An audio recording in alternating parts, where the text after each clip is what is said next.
Mr. Speaker, let me take this opportunity to congratulate Baba, Honorable Raila Odhiambo, for the good work that he did at the African Union. Mr. Speaker, I've just finished reading a book called Ikigai that talks about the Japanese secret to a long life. Mr. Speaker, one of the things that they talk about that contributes to a long life is never retiring. And Mr. Speaker, I'm never retiring. And that you never retire when you have discovered your Ikigai, which is your purpose for living. Very few people in life discover their purpose in life. One of them is Honorable Raila Odhiambo. And his purpose in life is service to humanity. It doesn't matter how much people want to pour in dirt on him. Younger generations who do not know what he has done over the years, you can never take away his Ikigai. And I would want to encourage those who are busy talking a lot of nonsense around him, find your own purpose in life and live it fully and never retire. Because when you find your purpose in life, Mr. Speaker, you are always happy regardless of circumstances. So that's why even whether he wins or loses, it doesn't matter. Mr. Speaker, there are many of us at 20 years or 30 or 40, 50 who will not be brave enough to go for such a position. Can you imagine a person who at 80 years is willing to dare out and go for such a position? Whether he wins or not does not matter. It is inspirational enough that at that age he's gone out there. But I want to also congratulate and thank His Excellency President William Ruto for the work that he has done for Honorable Raila Odhiambo in this regard, Mr. Speaker. Mr. Speaker, when we went there, I went very cautiously optimistic.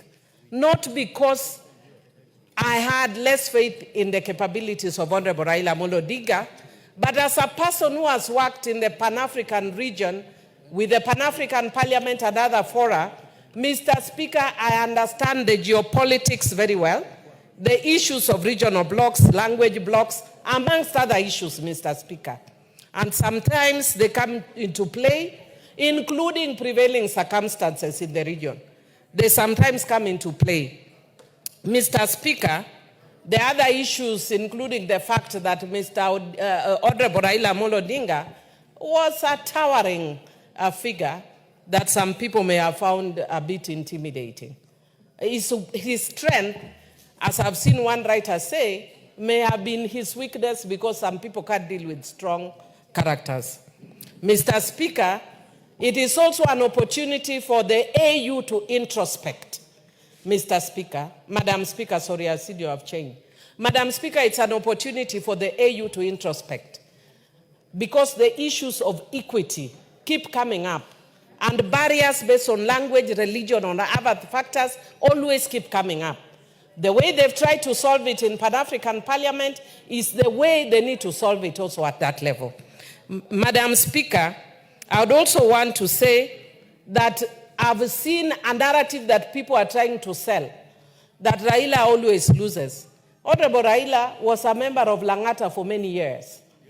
Yes. Madam Speaker, he even resigned his position and went for by-election and won. And he has served as Prime Minister. And the one who is saying Raila would never will never win anything, has never even won a village elder position, and will never win a village elder position. So really, be factual and wish your fellow Kenyan well is when God will bless you. Madam Speaker, there are many Sanballats and Tobiases in this country. They are very noisy and even noisier than the people who have goodwill for this country. But I want to say that I was impressed by the equally high number of Kenyans who came to Ethiopia using their own resources. People came in buses, in bicycles, by air, and by all means, and they were all tribes, Madam Speaker. My time is up. I want to also thank them and say God works in mysterious ways. What you thought was going to work for ill has actually worked for good. We were fighting last week. We are now sitting calmly as a minority, Madam Speaker.